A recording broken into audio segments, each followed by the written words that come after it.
Welcome to Eclipsium, a first-person surreal adventure game from Housefire Games. This is a first look at Eclipsium via the demo. This demo was originally made available during the Steam Next Fest in February 2024 and then made permanent later that year in September. As always, anything you see in this video is subject to change upon the game's full release. Initially conceived as a student project, Eclipsium is the team's first full game. The demo provides a pretty brief look at the game's world and puzzles, though without giving away any of the mystery surrounding it. It's fairly short, probably completable in about 20 to 25 minutes, but I spent quite a bit of time actually just wandering around and basking in the glow of the game. What originally attracted me to Eclipsium was the retro aesthetic, and it's pretty incredible to see in motion, actually. Screenshots can't really do it justice, as every pixel is constantly moving with a mind of its own, changing color and breathing, and really giving the entire game an awful lot of energy. It's artistic, it's unique, and it's pretty stylish, too. The character's FMV hands, which I assume was just footage of one of the developers that they recorded and inserted into the game, is a pretty creative workaround too, grounding you within the physical game space. There's just a handful of puzzles to solve in the demo, but nothing really too strenuous either. And I'm all for a game about just exploring a weird little world and unlocking its secrets, kind of just enjoying the game world the developers have created. And Eclipsium seems pretty much right up that alley.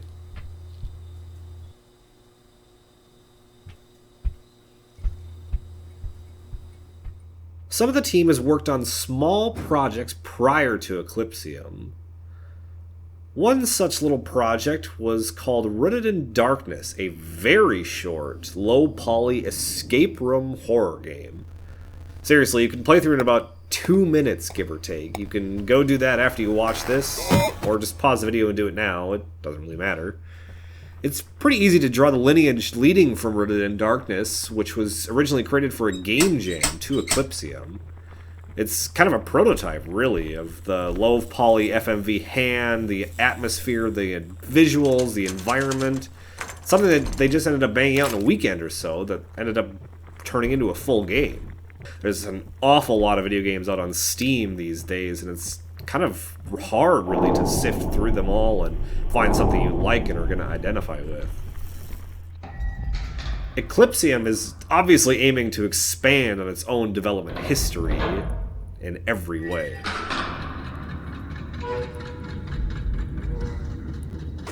One of the things from a little slice of Eclipsium that I saw in the demo here was its pretty clever use of non-Euclidean geometry in game space. I'm not sure if anyone on the team has played Antichamber, but it wouldn't really surprise me if they had. It's a puzzle game that's all about non-Euclidean game space and solving it in unique ways. Instead of relying on cheap jump scares, however, Eclipsium kind of twists the world around you in unexpected ways. Sometimes you'll just walk down a hallway and be somewhere completely else, or if you end up dying in the water, you end up getting teleported back, and it's kind of a neat visual and sound effect that plays when that happens, too. There's no monster chasing you in the demo, no enemy paths to avoid, just kind of a vague sense that something just isn't quite right, something is off here.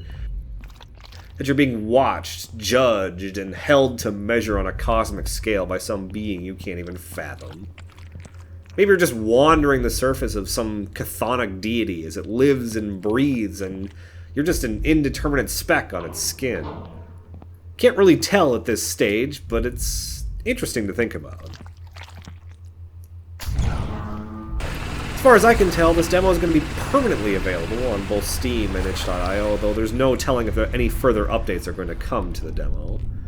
It's a fascinating little game, and it's interesting to see how it's going to fully flesh out on release, especially given some of the sneak peeks we see in the trailer.